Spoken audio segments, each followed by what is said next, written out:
The incredible thing about the homosexuals is they are willing to destroy lives and destroy the whole fabric of society so long as they and their weird way of doing sex is legitimized. Can we just take a moment of silence for Pat Robertson? I know you're all devastated in the chat today. We're all very sad that he died. You know, I just want to be respectful here. Who that? I can't. I used on the timeline. There's the headline from Rolling Stone. Yeah, right. Seems like, well, we know where he's at. Wow. For 9/11. Yeah. Probably, I think the only accurate headline I saw of this. People for that. Wow. Yeah. One of the worst things that he ever said was in 2010 when Haiti had their massive earthquake. He said that it was because they were like worshiping demons or something like that, basically saying that they deserved it. Yeah, 10,000 people died, and he said that shit. Yeah, none of that surprises me. Horrific white people do horrific white people shit. That don't shock me none. What's really crazy is just the particular like choices of action. Like if I thought somebody worshiped demons, you feel like I would slander them publicly. You feel like if I thought a whole people power demons could bring calamity, like really, you might want to chill. And how exactly? I'm trying to figure out, like, because 9/11 in and of itself, the mainstream narratives on 9/11 were prejudice in and of themselves. But how'd they get the gay people? How'd they get gay people in that? What could gay people? How do you tie y'all in? Evangelicals can't find any issue that they won't blame on the LGBTQIA community. So, when the aliens show up, it'll be because of the gay community. And fun fact about Pat Robertson. So when I was a kid and indoctrinated into evangelicalism and, conservatism and stuff. So Pat Robertson had this special on how evil Halloween was. And he was offering free books. I don't know if it was for kids specifically, but I was so brainwashed. I willingly called and ordered that free book. And I read most of it. That's where I was mentally. So to be here, it was mostly just bullshit. Like a lot of the stuff was, I mean, I don't remember a lot of it, but I just remember thinking like, wow, Halloween is evil, and I did not celebrate after that.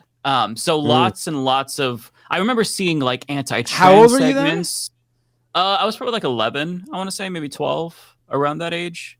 I remember the anti-trans segments where they tried to like tie trans people to bestiality. Wild. And I remember thinking, man, these gay and trans people are sickos. Like, wow, this is crazy. So I'm very happy that Pat Robertson is now with Lord Satan, and I hope that he helps him a little bit more. Give him a couple extra points for us. I used to watch Pat Robertson a little bit growing up. He was, my family is religious, still religious to this day, but we watched him for a minute. He was always strange to me. He stood out a little bit worse than even like the John Hagees at the time, because he really did go straight for the political blood. You know what I mean? He played dirty, but he wrapped it in this real nice old grandpa shtick. But every now and then he would do some takes that were just as disgusting as what you mentioned, man. So, my mother said, if you can't say anything nice about somebody, don't say anything at all. So I don't have anything to say about Pat Robertson.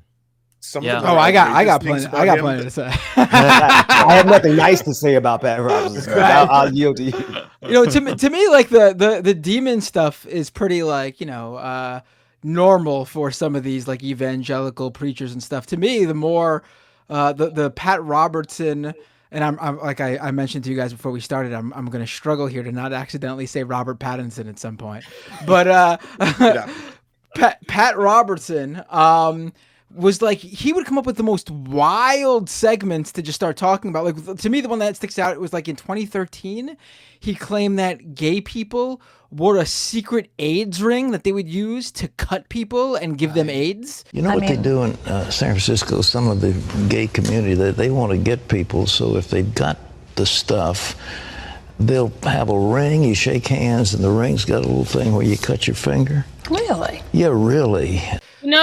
You know what's crazy? Wow. The Bahamas is a constitutionally Christian nation, and I'm really realizing how deeply, I know that's problematic. We have a Christian council, trust. I know. But I'm listening to that. When you said that just now, I was like, I heard that.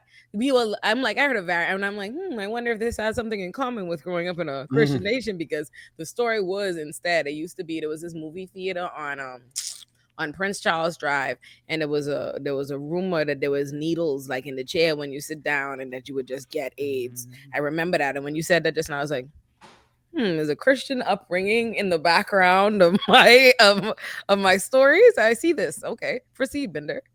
See the No, influence. I mean, yeah, he had some really wild takes over the years. And he also had moments where he would get very confused and seem to accidentally advocate for something else. Like there's a few segments out there where he seemed genuinely confused as to whether he was against a person because he couldn't tell if they were a trans woman or a trans man, and then he would come off sounding like accidentally being like pro-trans rights for a minute or two.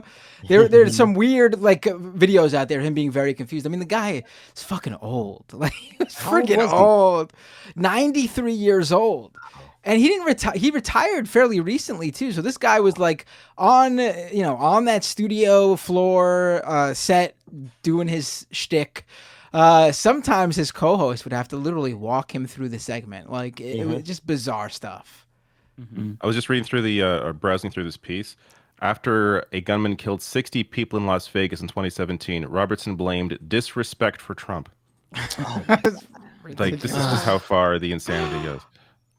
He used to say you could get AIDS from towels. That was another big one. He's like, if you ever go to Kenya, make sure you don't touch some of the towels because you can get AIDS from the towels there. You know, but he was a constant mix of homophobia and racism. Like it's just a career of homophobia and racism over and over and over. I don't remember who I saw say this. If it was on Twitter or if it was on the Majority Report earlier when I was on, but someone said, what Matt Walsh is right now to trans people is Pat Robertson.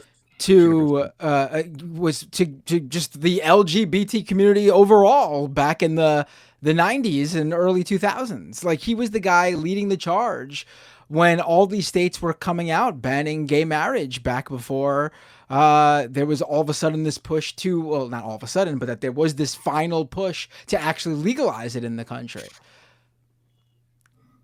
Yeah, he had a lot of influence. Like Zoomers are lucky to not really be familiar with him, but everyone else, those of us millennials, he was a huge influence. And yeah, to say that he is, I'm glad that he's gone would be an understatement. I want to find where he is buried and pee on his grave, take a dump on it.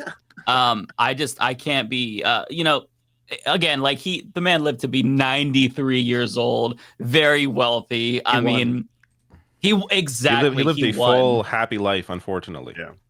Yeah. But clearly didn't do enough. But clearly didn't do enough evil to extend his life as long as Henry Kissinger has been able to. Right? Yeah. Like I feel like it seems like the worse you are, the longer you live. Yeah. And so I think we can all go by that rank now. And yeah, Pat Robertson, 93 years old, must have been a really bad guy, but not Henry Kissinger level bad. Right. Henry Kissinger. Yeah. I saw a meme about the Grim Reaper. He was like on one of those, the stuffed animal machines, like the little claw machines. And he's like, is Henry Kissinger even in this thing? He's like, oh, okay, I'll take Pat Robertson. It's really wild. It's really wild. Yeah.